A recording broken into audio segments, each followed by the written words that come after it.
Alors, en fait, j'ai intégré Carlsberg il y a 2 ans. Donc maintenant, ça fait presque 2 ans que j'habite à Copenhague. Mais j'ai couvert les pays de l'Europe du Nord depuis plus de 10 ans maintenant. Et ce que j'ai découvert, c'est que ce sont Danemark, Finlande, Norvège et Suède sont 4 pays extrêmement différents. Donc, il est important de bien comprendre la culture de chacun des pays pour pouvoir fonctionner avec chacun d'entre eux correctement. Et puis, la deuxième chose, c'est que c'est ma première expérience au sein d'un brasseur, donc dans les catégories de la bière. Voilà, et c'est juste un produit très, très intéressant, très technique, exceptionnel. Et donc, beaucoup qui génère également une culture d'entreprise qui est très, très intéressante. Si en plus de ça, vous rajoutez la culture d'entreprise danoise, pour rejoindre votre question concernant qu'est-ce qu'il serait intéressant de rapporter en France, la première chose, c'est un système pas du tout hiérarchique, contrairement à la France, qui est très hiérarchique. Donc ici, quel que soit le niveau, vous avez vous pouvez parler à la table du comité de direction.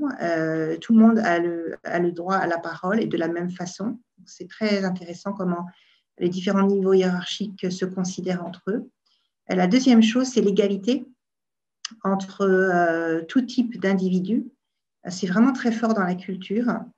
Alors notamment l'égalité des genres, mais même au-delà, qui, je pense, est déjà bien installée en France, mais avec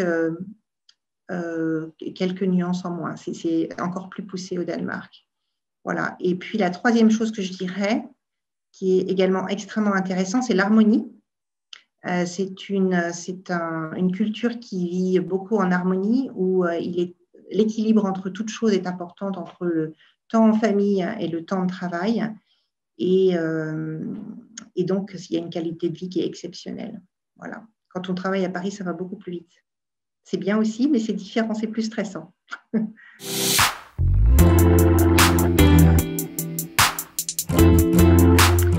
Sans aucune hésitation, je dirais les États-Unis. Ça a été une expérience extraordinaire à tous les points de vue. La première raison, c'est que le pays est extraordinaire. C'est une géographie que on réalise pas tant qu'on n'y habite pas, mais d'abord, c'est une géographie qui est vaste. Il y a tellement à faire. C'est une géographie qui est aussi vaste que l'Europe en entier. Il y a 350 millions d'habitants. Donc, chaque État des États-Unis est presque un pays différent. Donc, c'est très, très riche de diversité. C'est très riche au niveau du paysage. C'est un pays qui est très, très beau. Et puis, j'y ai vécu au moment de l'élection, la première élection, la seule élection d'ailleurs, de Donald Trump. Donc, ça a été une expérience absolument incroyable de vivre de l'intérieur cette élection. Et puis, voilà, la dernière raison, c'est que les cultures françaises et américaines sont à l'opposé, très, très différentes. Et donc, ça a été un apprentissage de comprendre comment ils fonctionnaient, comment ils font du business.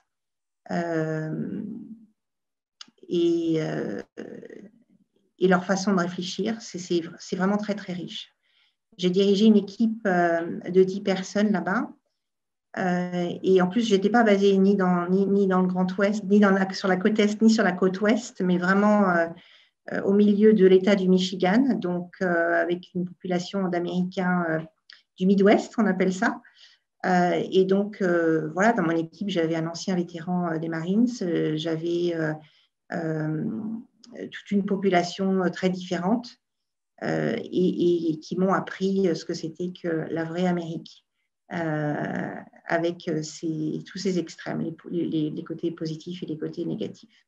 Voilà. Et pour rejoindre la question que vous m'avez posée précédemment, d'ailleurs, je voudrais dire que cette culture, je pense que ce serait vraiment très intéressant de rapporter certains de ces aspects de cette culture en France. notamment leur efficacité. Ils sont très efficaces sur comment aborder les problèmes parce qu'ils n'ont pas peur de l'échec. Et donc, ils font les choses et ils apprennent en faisant. Ça, c'est très fort.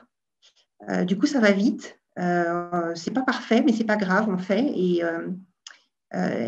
c'est comme ça. Et la deuxième chose qui a été une expérience assez forte, puisque en fait, j'ai 2 enfants, et mes enfants étaient assez jeunes à l'époque, c'est l'expérience à l'école, où ils encouragent n'importe quel type de progrès. Ils encouragent le progrès plutôt que de pointer les points d'amélioration. Et ça change tout dans le fait de pouvoir construire des personnes qui ont confiance en eux. Ça développe la confiance en soi. Donc voilà, je pourrais parler plus d'1 heure sur cette culture. Ça a été une expérience très marquante.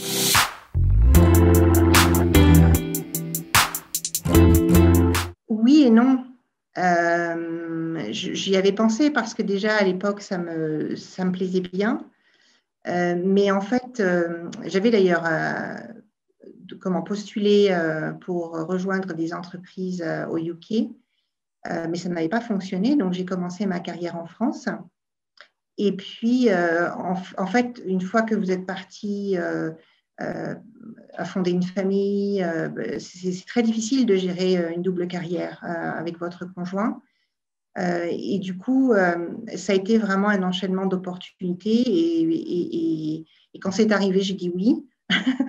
Et puis ensuite, j'ai été emmenée. Et en fait, si vous voulez, j'y ai tellement pris goût de travailler avec autant de cultures différentes que c'est tellement riche au quotidien de travailler avec plus de 20, 30, 40 nationalités différentes que désormais, c'est vrai que je recherche à continuer sur ce chemin.